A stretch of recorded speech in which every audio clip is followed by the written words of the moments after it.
अस्सलाम वालेकुम। मेरा नाम डॉक्टर अली बशीर चौधरी है। मैं मेडिकल स्पेशलिस्ट और गैस्ट्रोएंटरोलॉजिस्ट हूँ।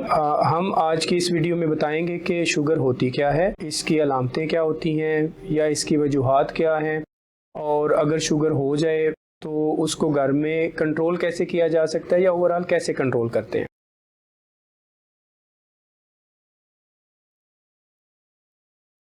पहला पॉइंट हमारा था कि शुगर क्या होती है। शुगर दो किस्मों की होती है। पहली किस्म होती है कि जिसमें हमारा जो लबलबा होता है वो इंसुलिन पैदा ही नहीं कर पा रहा होता और ये बच्चों में होती है, उसके लिए हमें बच्चों को इंसुलिन देनी पड़ती है।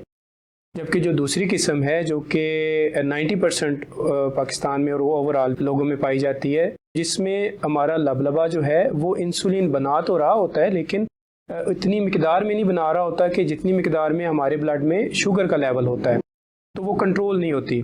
तो ये दूसरी किस्म है। इसकी अलामतें क्या होती हैं शुगर की? अलामतों में नॉर्मली होता है कि पेशेंट को प्यास ज़्यादा लगना शुरू हो जाती है, वॉशरूम जाना या ज़्यादा छोटा पेशाब आना शुरू हो जाता है, मुंह खुश्क होना शुरू हो जाता है, रात को बार बार उठना पड़ता है पेशेंट को, कमज़ोरी महसूस होती है, भूख उस तरह नहीं लगती। तो ये कुछ अलामतें हैं जिसकी वजह से हमें पता चल जाता है कि पेशेंट को शुगर की जो बीमारी है वो हो सकती है। अब इसकी वजूहात क्या होती हैं? कौन से लोग हैं जिनको ज़्यादा चांसेस होते हैं कि उनको शुगर हो जाएगी? इसमें मुख्तलिफ वजूहात हैं। जैसे पहले कि अगर आपकी फैमिली में आपके माँ या बाप या किसी को शुगर है, तो जब आप कोई 25-30 साल की उम्र में पहुंचेंगे और आपका लाइफस्टाइल जो तर्ज ज़िंदगी है उस पे फ़र्क आएगा, जैसे कि खाने पीने की जो आदतें हैं वो चेंज होंगी। मोटापा जो सबसे मेन वजह है शुगर होने की पाकिस्तान में भी, तो जब जिस्म में वज़न ज़्यादा होगा तो तब शुगर होने के चांसेस बढ़ जाएंगे। पाकिस्तान में जो अभी हालात हैं, तकरीबन 2 करोड़ से ज़्यादा लोग जो हैं वो इस बीमारी में मुब्तला हैं। और एक होता है प्री डायबिटीज़ के शुगर से पहले की एक जो कंडीशन होती है, उसमें तकरीबन 3 करोड़ से ज़्यादा लोग जो कि उस प्री डायबिटीज़ में हैं। इसका मतलब है कि उनको भी आगे अगले 6 महीने, साल में या 2 साल में शुगर होने के चांसेस हैं। तो आप अंदाज़ा करें कि अगर 22 करोड़ लोग हैं तो उसमें 5 करोड़ लोगों को शुगर है, और ये बहुत ज़्यादा है। पाकिस्तान में ख़ास करके इसकी वजह क्या बन रही है कि एक तो है कि हमारा लाइफस्टाइल, हमारी तर्ज ज़िंदगी, हमारी डाइट, हमारे खाने, और इसके अलावा जो स्ट्रेस लेवल है, एक मुस्तकिल तौर पर हम परेशानी में रहते हैं, टेंशन में रहते हैं, स्ट्रेस में रहते हैं। तो ये बड़ी वजह है। स्ट्रेस में क्या होता है कि बॉडी में एक हार्मोन है कॉर्टिसोल जिसे कहते हैं, वो प्रोड्यूस होता है और वो बाद में ग्लूकोज में कन्वर्ट हो जाता है। तो अगर आप परमानेंट मुस्तकिल तौर पे स्ट्रेस में रहते हैं, परेशान हैं, तो वो हार्मोन पैदा होता रहता है बॉडी में। जब वो पैदा होता रहेगा तो वो बाद में कन्वर्ट होता रहेगा ग्लूकोज और शुगर में। अगर तो किसी बंदे को शुगर नहीं है तो उसको चांसेस हैं कि उसको शुगर हो जाएगी, और अगर किसी को पहले से ही शुगर है तो उसकी शुगर कंट्रोल नहीं रहेगी। तो ये कुछ अवामल हैं जो कि हम पे बहुत ज़्यादा असर करते हैं और शुगर कंट्रोल नहीं रहती है, शुगर हो जाती है। आप लोगों ने सुना होगा इंटरनेट पे, सोशल मीडिया पे, कि आजकल एक टर्म चल रही है जिसको डायबिटीज़ रिवर्सल कहते हैं, या जिसे कहते हैं कि शुगर को आप, इस बीमारी को जड़ से उखाड़ के फेंक सकते हैं। तो इसमें बुनियादी तौर पे शुगर बीमारी ऐसी है कि जिसको आप जड़ से उखाड़ के नहीं फेंक सकते। हाँ, उसको आप कंट्रोल कर सकते हैं। उसको कंट्रोल करने के मुख्तलिफ तरीके हैं। उसमें हमारी आदतें हैं, हमारा लाइफस्टाइल है, हमारी डाइट है, काफ़ी चीज़ें हैं जो कि हम कर सकते हैं और इसको हम कंट्रोल कर सकते हैं। लेकिन आप ये याद रखें कि शुगर को बिल्कुल जड़ से ख़त्म नहीं किया जा सकता। इस बात में साइंटिफिकली कोई हकीकत नहीं है। शुगर को घर में कैसे कंट्रोल किया जा सकता है? घर में जो शुगर का मरीज़ है वो क्या कर सकता है कि उसकी शुगर कंट्रोल रहे? तो उसके लिए एक तो जो भी डॉक्टर ने आपको कोई अदवायात या इंसुलिन तजवीज़ की हुई है वो आप लें, लेकिन उसके साथ ये कुछ चीज़ें जो मैं अभी बता रहा हूँ ये करेंगे तो आपकी दवाई की ज़रूरत भी कम हो जाएगी, आपकी इंसुलिन की जो डोजेज है, जो इंसुलिन आप लगा रहे हैं, वो भी कम हो जाएगी। सबसे पहले तो आपने देखना है कि हम क्या खा पी रहे हैं, हमारा खाने में कौन सी ऐसी चीज़ें शामिल हैं जिनमें शुगर या कार्बोहाइड्रेट्स जिससे शुगर बनती है आगे वो ज़्यादा है। जैसे कि डॉक्टर हैं हम पेशेंट को, जब शुगर का पेशेंट आता है हम उसे कह देते हैं कि आपने मीठा नहीं खाना, आपने मिठाई नहीं खानी, आपने बेकरी की चीज़ें नहीं खानी, शरबत नहीं पीना, जूस नहीं पीना। ये नॉर्मली मरीज़ को खुद भी पता होता है जिस चीज़ में मीठा है उससे उसकी शुगर बढ़ेगी।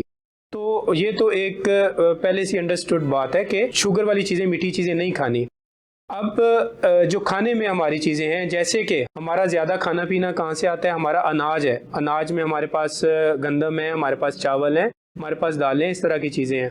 तो हम जो अनाज खाते हैं, जिसमें सबसे मेन चीज़ है हमारी रोटी। तो रोटी में हम कौन सा आटा इस्तेमाल कर रहे हैं? एक आटा होता है जिसके मल्टीग्रेन व्हीट बोलते हैं, फ्लोर बोलते हैं, जिसे हम कहते हैं कि चक्की का आटा है। और एक आटा होता है जो सफ़ेद आटा होता है, जो हमें मिल वगैरह से मिलता है, जो कि रिफाइंड आटा जिसको कहते हैं। उसमें से वो जो ग्रेन्स हैं, वो जो अच्छी चीज़ें हैं वो निकाली होती हैं और वो सिर्फ पीछे मैदा रह जाता है। मैदे में अगर आप उस वाले आटे से आप एक रोटी बनाते हैं और उस रोटी का अगर वज़न 100 ग्राम वज़न है उसका, तो उसमें से 70 ग्राम वो कार्बोहाइड्रेट्स हैं, मतलब 70 ग्राम उसकी शुगर है।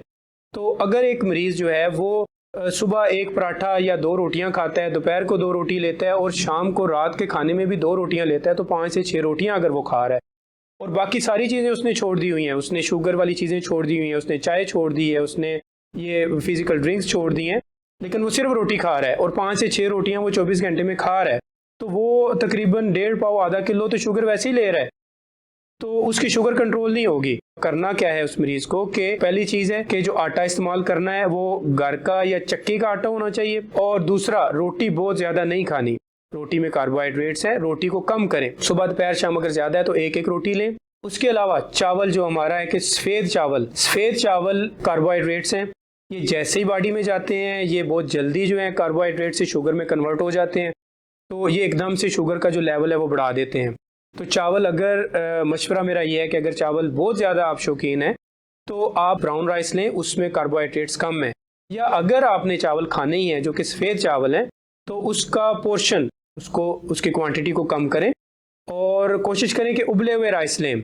ये जो बिरयानी है या जो पुलाव है, इससे थोड़ी एहतियात करें। उबले हुए राइस हों, थोड़े से राइस हों, ये आप ले सकते हैं, लेकिन ब्राउन राइस हो तो ज़्यादा बेहतर है। इसके अलावा जो चीज़ें हैं हम खाते हैं, दालें खाते हैं।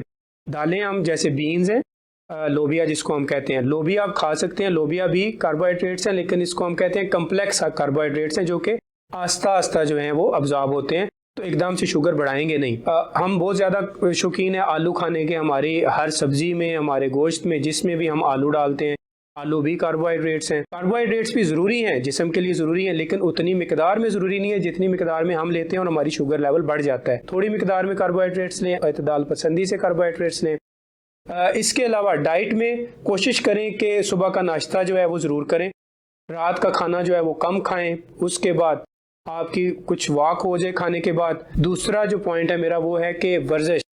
अगर आप शुगर के पेशेंट हैं तो आपके लिए वर्जिश इतनी ही ज़रूरी है जितनी आप कोई दवाई खा रहे हैं शुगर की या आप इंसुलिन लगा रहे हैं। वर्जिश से क्या होगा? वर्जिश से ये होगा कि आपका एक तो खाना वगैरह जो भी आप खा रहे हैं वो हजम अच्छी तरह होगा।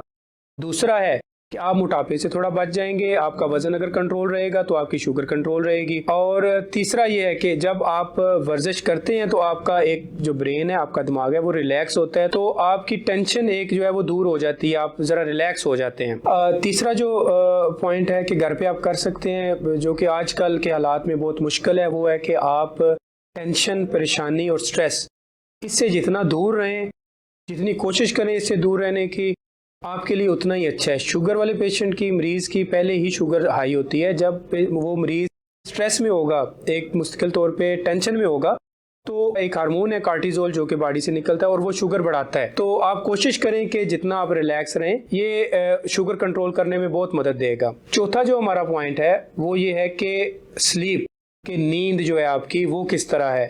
नींद कम से कम आपको पता ही है कि 6 से 8 घंटे नींद होनी चाहिए, ये नॉर्मल है।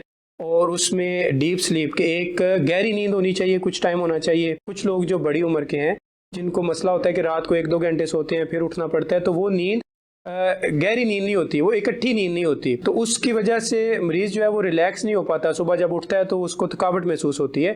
तो एक नींद का अपना एक पैटर्न बनाएं, एक टाइम पे सोएं और एक टाइम पे उठें, और कोशिश करें कि 6 से 8 घंटे की आपकी नींद रोज़ाना की 24 घंटे में वो ज़रूर हो। अपना और अपने प्यारों का बहुत ज़्यादा ख्याल रखें।